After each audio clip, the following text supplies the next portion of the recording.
Good afternoon, Scott Baker. We're going to be talking about loops today. We're back to the loops. Okay. All about loops. Yeah. Yep.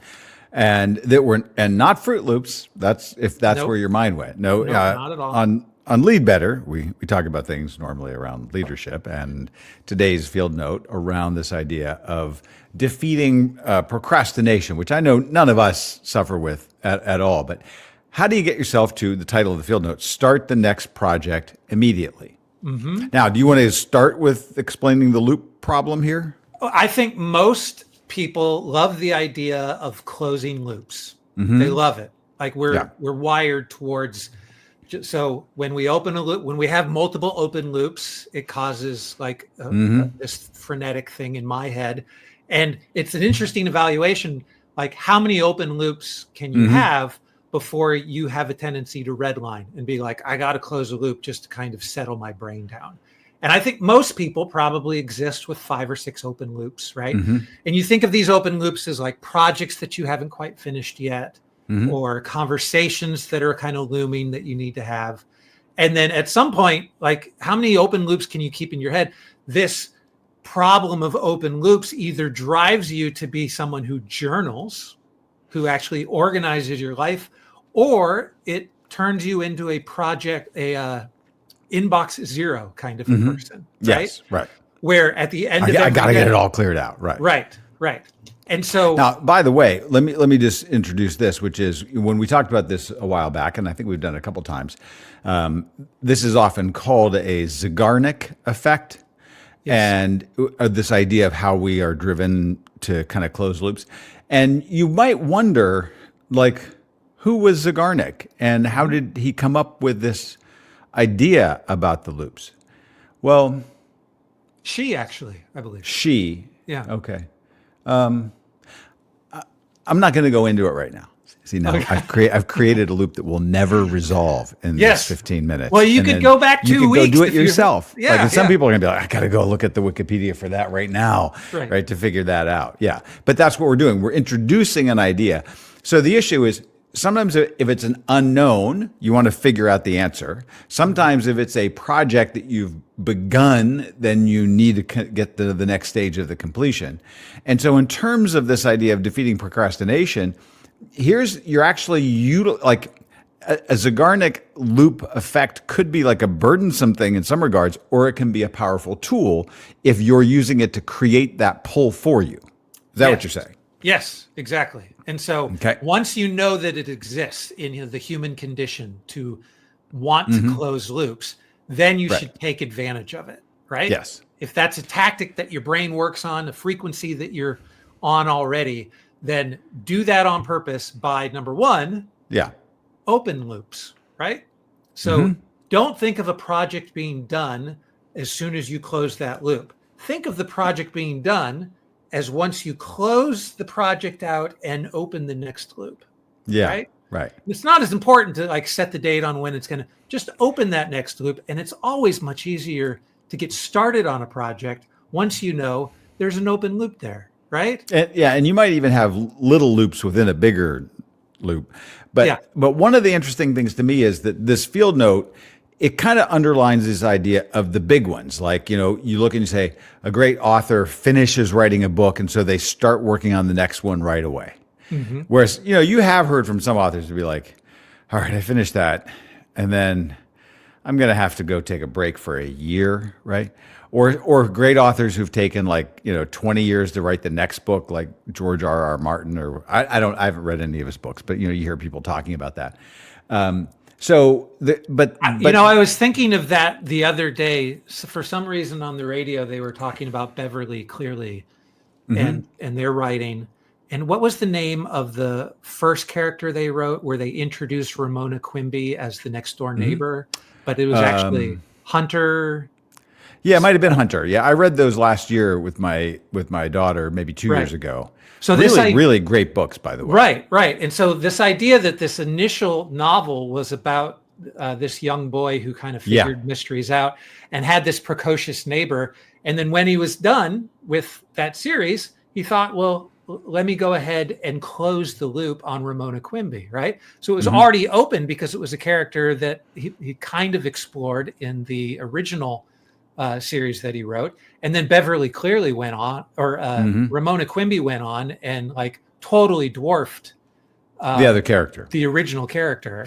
Yeah. And so what was that? Like, I don't know that he thought necessarily that he was opening a loop that needed to be closed with Ramona Quimby, but he had already started that second series of novels for himself by intentionally doing that. Yeah. Beverly clearly, by the way, is a woman.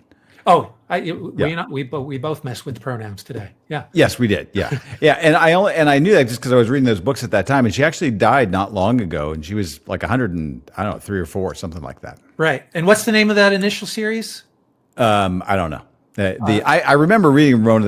I read them all. We read them out loud. And sometimes the title, I don't recall all the titles, but if you want other kid books recommendations, I can give them to you. There's a new, Kate Rundle book that's out this week. I know that. Right. So anyway, this is the moment where we should have somebody who is just off camera, who has the freedom to just chime in to look up with stuff. Stuff up and just say it out loud. Right. Yeah. And we've mentioned Andrew being off camera before, but I do wonder if lots of other podcasts have producers who chime in every once in a while, provided Andrew promises to never come on camera.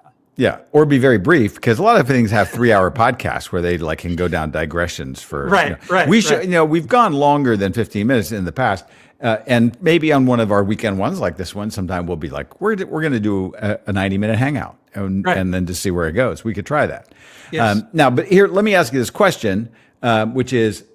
The idea here, I think, in procrastination is for most of us, it's not like, well, I have finished composing a symphony. I should probably get started on the next one. Right. Yes. Right. So for most people, procrastination comes up because you really do have a negative emotion attached to the task that we're talking about. Yes. So you're not actually bad at time management. What you are, your brain is working to help protect you from the negative emotion repeating itself.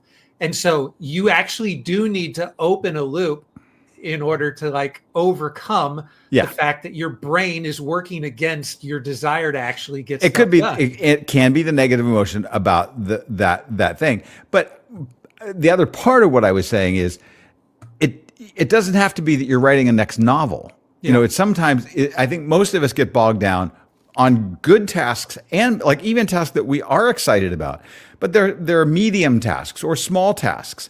And then you just be like, I got these 8 things to do, and am I going to do that one? But here, I'll give you an example from today.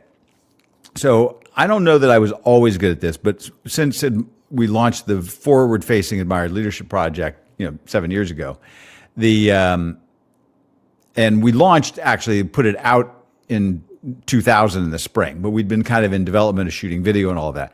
So I got used to, in the 100+ odd scripts that we've done around just the videos and all of that, that for me to kind of motor through as I'm kind of looking at all the video and writing things, that as soon as I kind of finished the outline or a script for one of our admired leadership behavior videos, even if I wasn't ready to do the next one, I opened the Word doc and I titled it and I put in the headline and I put in the structure so that it was already there and open and ready for me. Now, I've started to just do that over the last couple of years regularly. So today, this week at least, we'll sometimes do a series of emails around something that's upcoming. We have our Admired Leadership Community Conference coming up on October 14th. That's Tuesday, October 14th, from 11 a.m. Eastern to 4 p.m. Eastern. And so we did one mailing a week or two ago. We've already got 500 and some people signed up for this. It's a wide open event, and we're all excited for the lineup we have on searching for extraordinary talent. But when I finished the first email that we sent out, I opened the document for the next email, numbered it, number 2, here's this. And then what happens is, because it's there, then you start to kind of think about it. And so I knew that we were going to be getting ready to send another one out this past week on Friday. So I had it open. I kind of called it up and was just staring at, it's not blank because it's got a title. It's got the header, and here's the subheader, and here's the body copy. And we're going to put this register now button here. It's all there. And then I look at it, and then later, you're walking around, you're in the shower, you're like, well, could do that, could do that. But the fact that it's there is pulling me into it. There's no longer, how much of an impediment is it to open a Word doc or a Pages doc and then title something and start? It's not. But the point is, find a way to start giving yourself that sort of jumpstart all the time. And that's where I think I mentioned, I heard a guy say, you can be your own butler. You can set up your morning, right? So I go usually in the evening. I'll put out like my like a cereal bowl for my daughter and a cup and vitamins or whatever. And then I have a whole kind of system that I do. So in the morning when I'm coming out, here's this. I'm going to take these supplements. I'm going to make this shake. I'm going to do this, and I have it all laid out. Mm-hmm. And just doing that in the evening gets me ready for the morning faster. Right. And so I think that the field note, because there's a level of this field note that we're like, well, yeah, you should start the next thing immediately. But you can start getting yourself ready for the next thing and just make that a routine to be like, I just do this habitually all the time in a number of areas. And then it becomes sort of second nature. Right. Now, so is the setting your outfit out, setting your morning meal. I actually don't set out my outfit, but go ahead. Right, but those type of things. You could, yeah. What does that actually do for you? It's like, I don't have to spend time in the morning making decisions, because here at the end of the day, I can make easy decisions for myself in the morning. And then will morning Scott trust that late night Scott made the right decision for him? Yes, I have that level of trust in myself where I'm not going to second guess myself.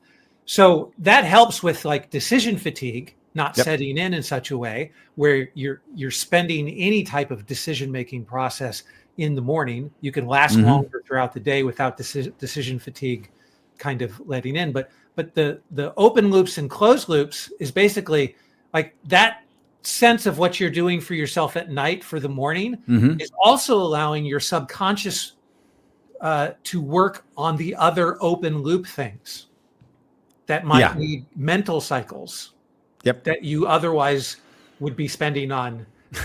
Does this shirt match these pants? Right. Yeah. Right. Yeah. And now that you don't have to do it, now your subconscious is free to just kind of move on to and let it explore in other areas. Right. Now, the other thing that's in this field note that's interesting, it makes the observation that our creativity muscles and things like you just were describing are very much like physical muscles. And that's where we often, sort of see a little bit of this, which is what's the physical momentum that you create, like in exercise and those sort of patterns where you're kind of pulled to keep going. And we can kind of get, you can get streaks that you've run a couple of miles, a couple of days in a row. And if you let a couple of days lapse, then getting back on the horse, getting back in the running shoes just starts to really weigh at you. And I think that's true. And what I've noticed in myself is that this is true even like within a workout. Now I'm highly attuned to this, but like I will run a couple of miles in the morning, and then in the evening I'm usually in the gym and I'm doing a certain amount of barbells and whatnot. And then I'm kind of gearing up toward a higher intensity metabolic part of this toward the end. And here's what I've noticed, and I'm telling you, this is really true. I will often, because I'm usually in the gym for a good while, I'll take a midpoint to kind of get some extra carbs, like before I go into that part. And if I stay moving, like if I kind of say, all right, I'm going to pause here for about 90 seconds, go in. Sometimes I'll just have like a tablespoon of honey, right? But if I go in, or if I am in the gym, or if somebody calls me, and this happened the other night. Now, I paused the other night for like 7 minutes, to take a quick call from somebody that I need to talk to.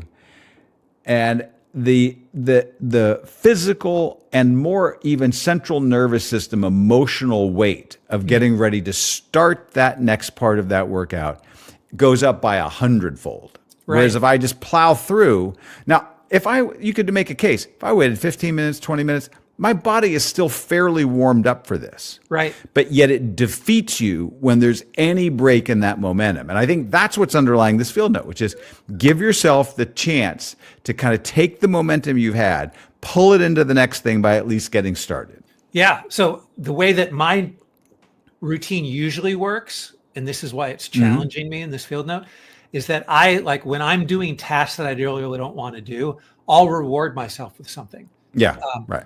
For instance, you mentioned to me the previous time that we talked about field notes at the end of it, you mentioned about the Lego Millennium Falcon set. Right. Yeah. Right. That was something that I had for a while, didn't open the box, and then taxes time came, and I hate doing that. Yeah. It is nothing that I procrastinate about the worst.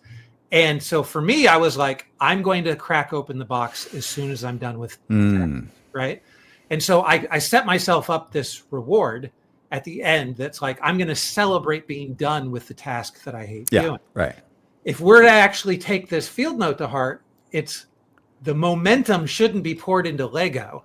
The momentum should be poured into somehow organizing myself for the next tax year so that this year isn't as tedious as last year.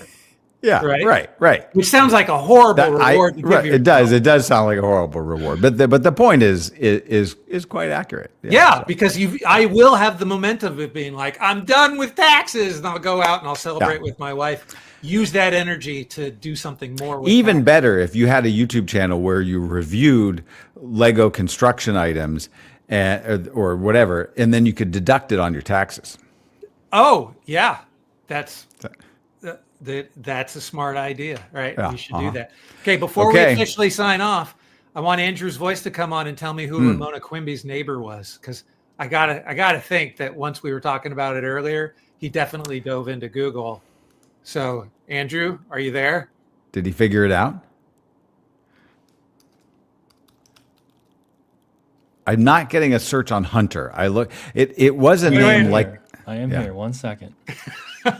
So, Andrew's debut, everybody. Welcome to the show. Henry Huggins. Henry Huggins. Yeah, there you go. That's all for me. That was the first book in 1950. We dragged Henry and Beezus and screaming into the actual personality. Ramona Beezus and Ramona was the fourth book in 1955. Right. Okay. So, all right. There you go. Thank you both. Thanks, Andrew.